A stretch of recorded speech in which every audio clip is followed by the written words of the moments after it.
We always start out looking silly. How's everybody doing? Hello, hello. It is 7 o'clock. This is Joe and Keisa, or Keisa and Joe. Yeah.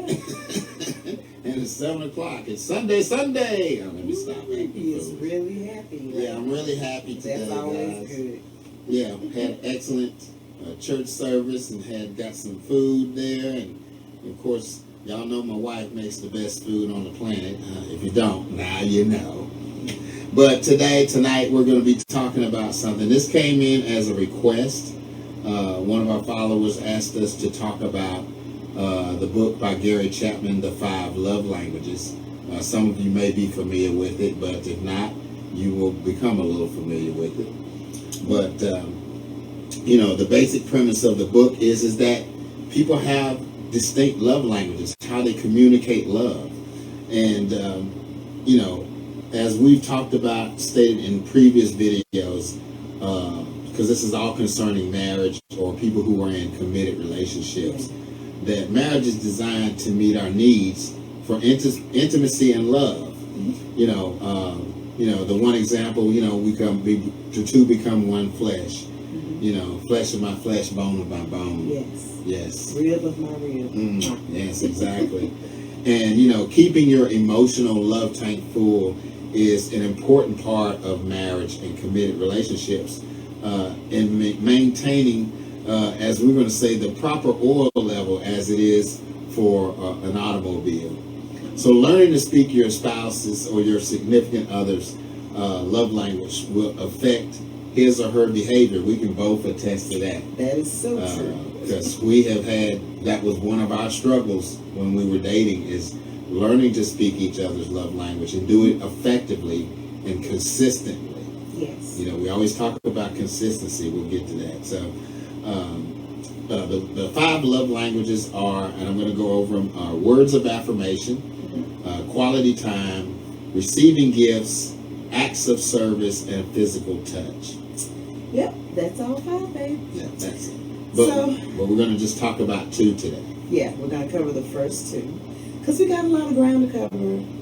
Pre-work, I'll call it. Yeah. So, you met somebody, and you're in love, or you're falling in love. I urge you to understand 3 things about real love. And that's not Mary J. Blige's real love. No, it's not the song. This is real love. Number 1, real love is an act of will. Yes. It's a conscious choice. You've made a decision. Falling in love isn't real because it doesn't require any effort. It's no work involved. Exactly. The in-love experience, number 3, it doesn't focus on our own growth or the growth of the other person. Falling in love is a temporary emotional high that is a genetically determined instinctual part of mating behavior.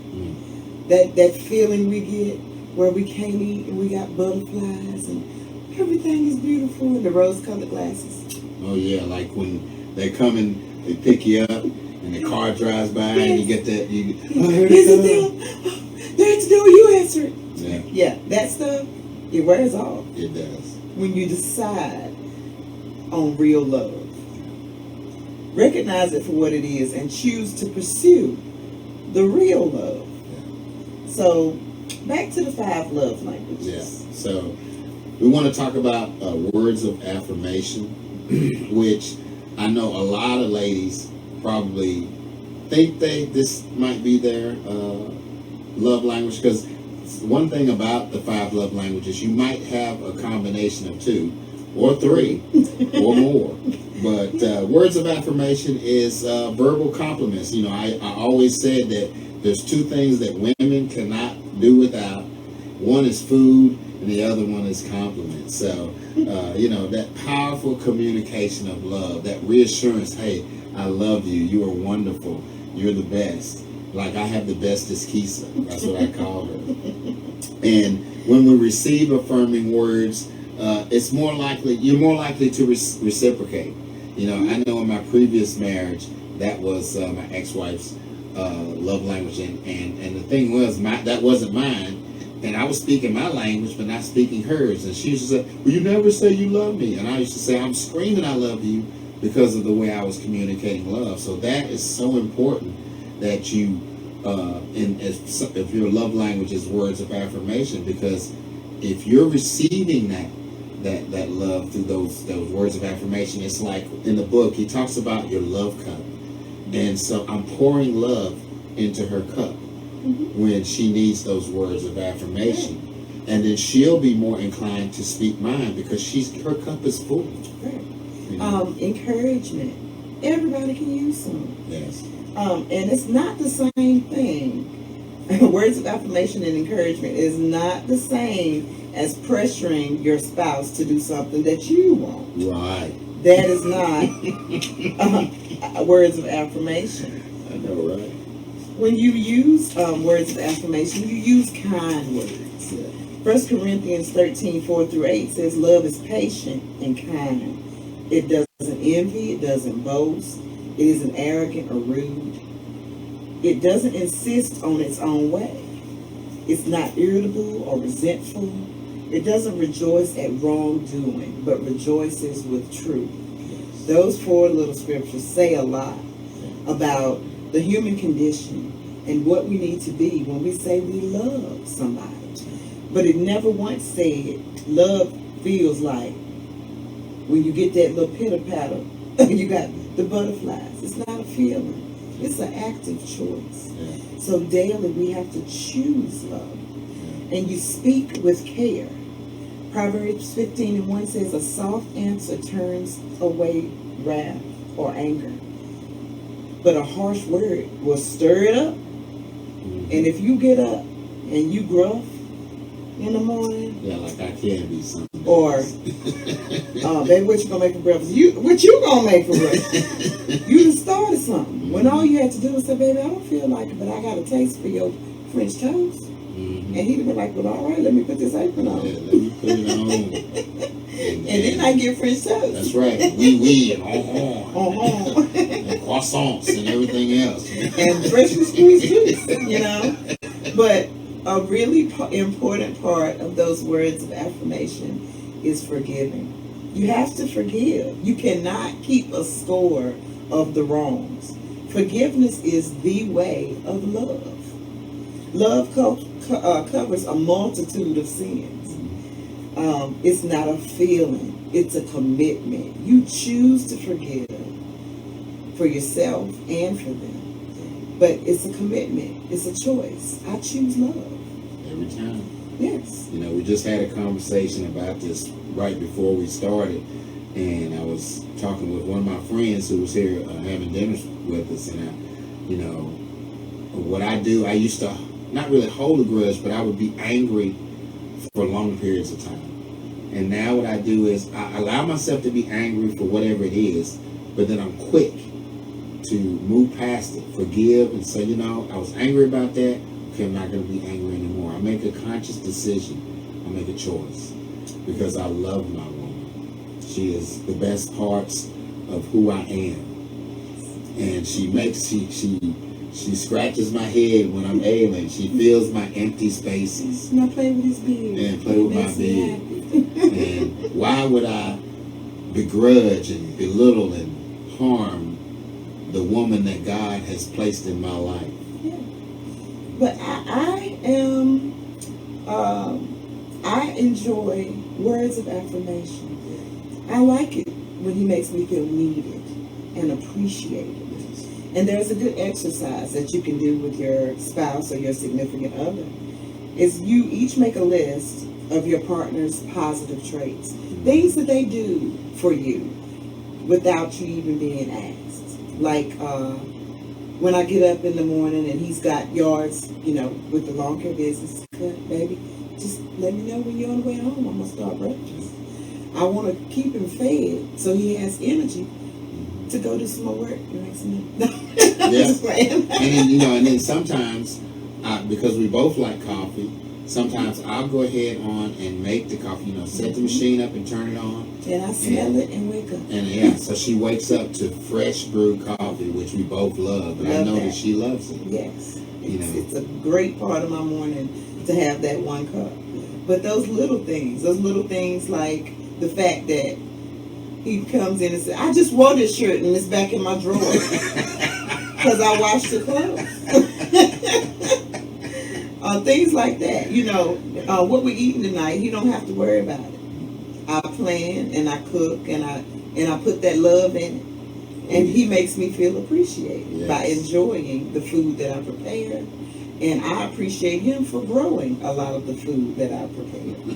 So it works. Yeah, we give all praises to the Most High for that. But when we having dinner or whenever, great meal, Mom. Yes. Or our sons over here, tell your mama the food was good. Tell your mama this. Tell your mama that. Tell your mama. Tell your mama. Tell your mama. Because she needs that. She needs to know that we care about her and we appreciate her. It makes me keep going because I feel like what I'm doing is worthwhile. It's purposeful.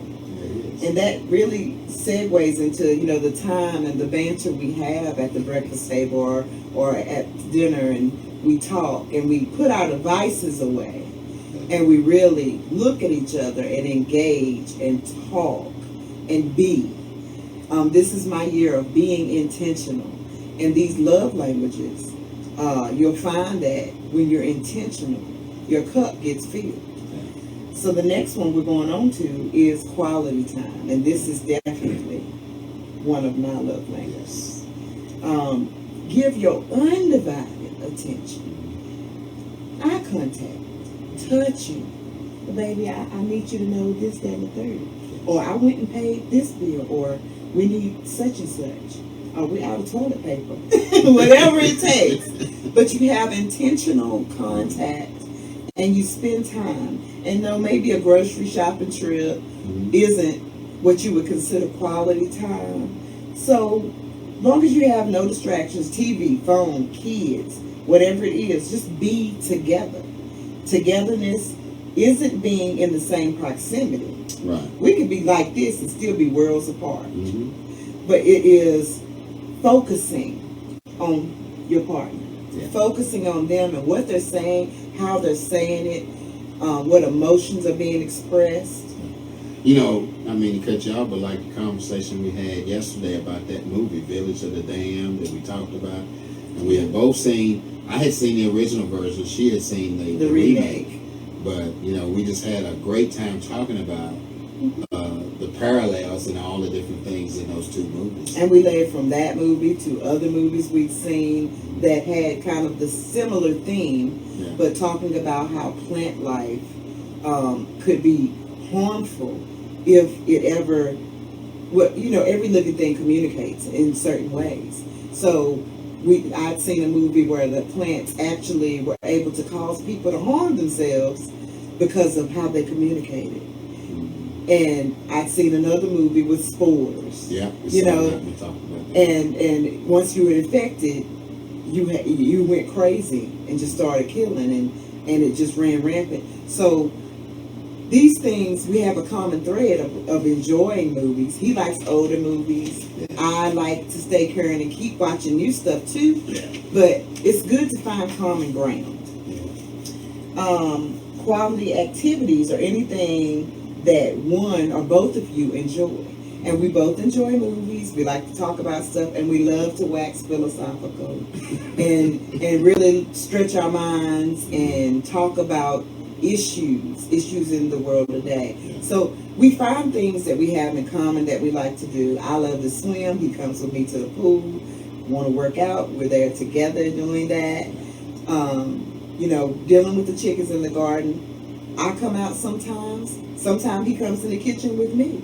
But the quality time that we spend together, nobody can, that's something that you always have. The memories and the time and the togetherness. Yeah. Not just being together, but really being together.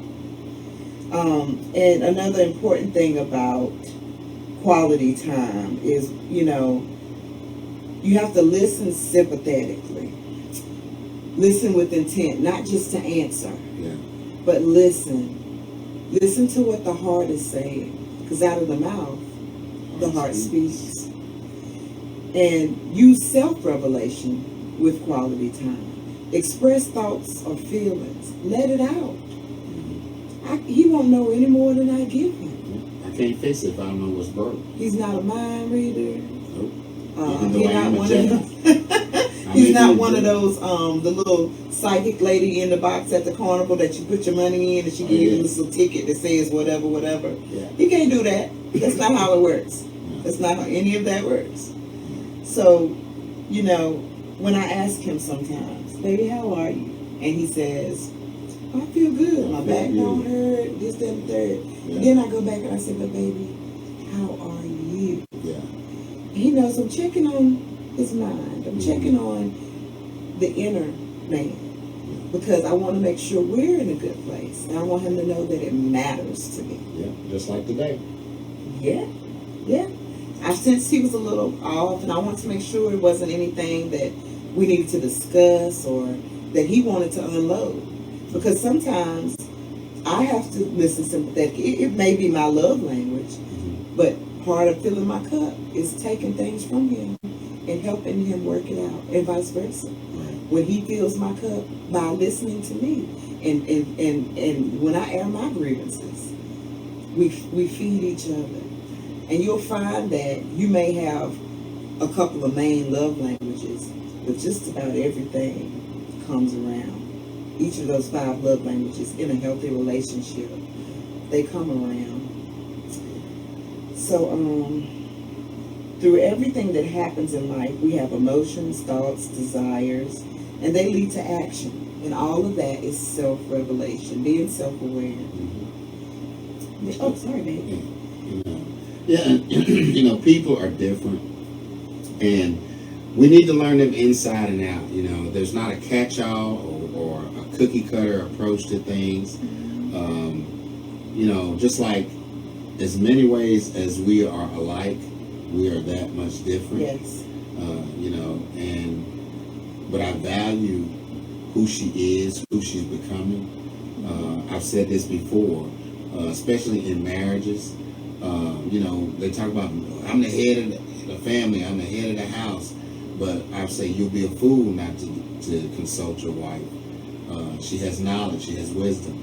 And she can see things that you can't see sometimes. So I have his back, and he has mine. And there are certain roles in our relationship, in our marriage, that are super traditional, and there are some that are very non-traditional. But it works for us. I mean, you basically have to learn inside your own individual relationship just how many daily sharing hours or minutes you need to meet your quality time quota. There's not a day that goes by that we don't at least at the close of the night have that end of the day conversation or talking about what we have to look forward to the next day, what needs may need to be met. It's important because quality time is one of my love languages. And in saying that, we have come to close these first 2 of the 5 love languages. So what do we got coming up next week? Well, next week we're going to discuss the other 3, which were acts of service, physical touch, and gifts. Receiving gifts. Receiving gifts. I like that. Yeah. Well, I think a lot of women are like that, but men like to receive gifts too. Yeah, and I like giving gifts. But everything we're talking about here, folks, is about making adjustments, making changes. But also before we go, we want if you have not already done so, please subscribe to our YouTube channel, Bountiful Harvest with Joe and Keisa. You'll be able to find these lives on one of our playlists. It's called Meet the Bumbries. Yes. Again, we're trying to get to 1,000 subscribers. So we do have some giveaways. When we get to 100, we're going to be giving away this book, 1,001 Questions That You Should Ask Before You Get Married. And then when we get to 500, we have this milk frother, or the Monsieur au lait. Monsieur au lait. To froth your milk in your fancy coffee. And then finally we have, and when we get to 1,000, we're going to be doing a giveaway on this electric kettle. So we've got some good things, and who knows, we may have some other things that we may come up with along the way. But again, I want to encourage you to make sure that you try to learn your love language first, and then make sure that you convey that to your spouse, your significant other, and make a commitment and continuously try to do that. Yes, and one more thing. Real love takes work. Yeah. And once you realize, I got to work at this, it's important to operate inside of love. Yes. So work at it. It's worth it, guys. Work together to come together. It's worth it. It's beautiful. It is. I mean, you can get trashed anywhere, but you know, a real relationship, real love, it takes work, and it lasts. When we talk about, we see these people who've been married 40 and 50 years. That's real love, and they didn't like each other all the time, but they were committed. There are days I feel like, yeah, because I'm a piece of work. Yes, that's for sure. I'm a piece of work. But he's my piece of work. That's right. But remember, my motto about change, there's 3 components to change. The first thing is you make a decision. Decide to be different. Decide to change. The second thing is you make a commitment. Commitment to yourself. Commitment to that other person. And then finally you become consistent. Because if you're consistent to your commitment, to your decision, you will change. And you can have that love that we've been talking about. Because everyone can have it if you're willing to work for it. You know what? That applies to this. You decide you want real love and you commit to it. Yes. You will change. Yes. And you will have what you chose to commit to because you decided that you wanted real love. That's right. Amen. I like that. On Yeah. that, I'm gonna give you a kiss. All right, we will see you guys next Sunday at 7 p.m. Later.